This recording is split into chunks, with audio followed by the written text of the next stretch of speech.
Hello, friends. This is Dave Hurwitz, Executive Editor at ClassicsToday.com. And before we move on to our next big series of fabulous concert programs, I have a little interlude that I want to stick in because it's just a program that I really like, and I want to share it with you. It's a Transcription Bonanza.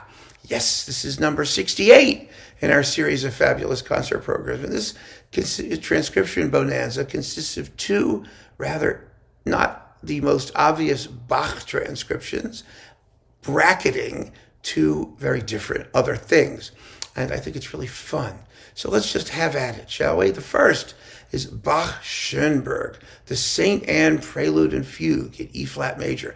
Now, this is one of Bach's biggest and most magisterial Prelude and Fugue combinations. I mean, it's big, long sucker.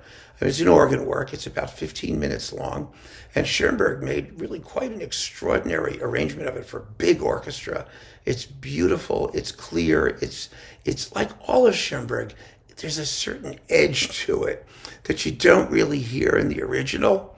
But, largely because of his very stark handling of woodwind sonority, that sort of puts a highlighter on certain passages. It's fascinating to listen to, very faithful to Bach's original, and it deserves to be better known. I mean, it's a major work. It certainly is.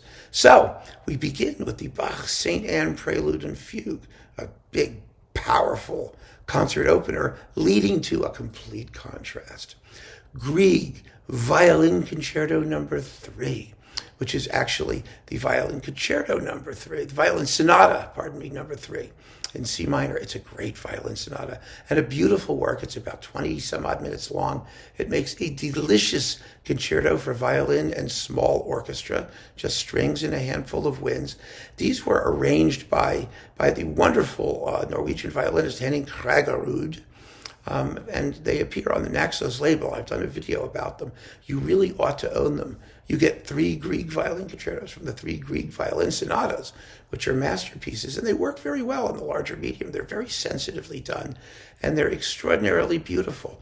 And we should hear them once in a while. We should be inviting Kraggerud to come over and play them everywhere. I mean, really, it's a lovely, lovely idea, and it makes a perfect little, unusual violin concerto by a great composer that you're really going to want to hear. So that gets us to intermission.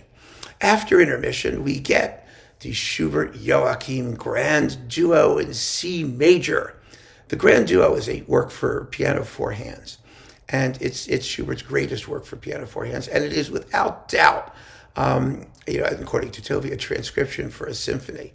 And I agree with that, by the way. It's a symphony that never got orchestrated because the writing is not in any way pianistic.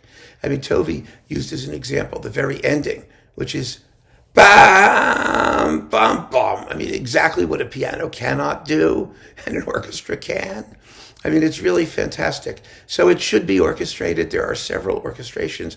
I think Weingartner did one of them, but I think Joachim's is the best. It's closer to Schubert's own time, and Joachim was a wonderful orchestrator in that classical tradition. So I think we really need to hear the Grand Duo as a symphony far more often. I mean, it sort of amazes me that people will complete all kinds of sketches and other things by Schubert that have no harmony or no something and missing movements and whatnot without any problem, and these things will get played. But the Grand Duo, which is complete, soup to nuts, doesn't get nearly the attention it deserves, and it's a masterpiece. It's glorious. So that leads off the second half, and it's a big work. It's like 35, 40 minutes long, but I want an ending. I want to go back to Bach. The Bach Elgar Fantasia and Fugue in C minor. Now, this arose out of Elgar wrote to Richard Strauss. It was sort of like a contest thing. He said, I want to do a Bach orchestration. Why don't you do a Bach orchestration? And then we can play them together. Well, Strauss wasn't interested and didn't care, but Elgar did his. And boy, is this wacky. I mean, the Fantasia, which is rather solemn and elegiac, that's normal. But the Fugue, oh my goodness, the Fugue goes insane. The orchestral writing is crazy. With the trumpets going, the percussion glockenspiels and bass drums and snare drums and the brass screaming, and oh my God. I mean, if you listen to Bach's original, it's almost unrecognizable. The fugue subject is the same. Do do do do do do do do do do ba ba ba ba da da da da. I mean, I've played this thing. It's a bear. It's hard to play. It's really crazy and nutty and wacky and all of those adjectives. It's so much fun. It's so colorful. It's got harp glissandos. I mean, it's practically Dadaist. I mean, it almost approaches Elgar's very greatest work for orchestral audacity. That, of course, is the March of the Mughal Emperors from the Crown of India suite, but nothing quite equals that for Elgarian opulence. But this comes awfully close. It's amazing, and it makes the perfect concert ending. It's like a built-in encore, you know what I mean? So there you have it, a fantastic program of orchestral transcriptions. It's so much fun to do these, my goodness. I wish more of you watched them, and more than that, play them in the comfort and convenience of your own home, because you'll never hear them live. But wow, what fun you're going to have with this program. I guarantee it.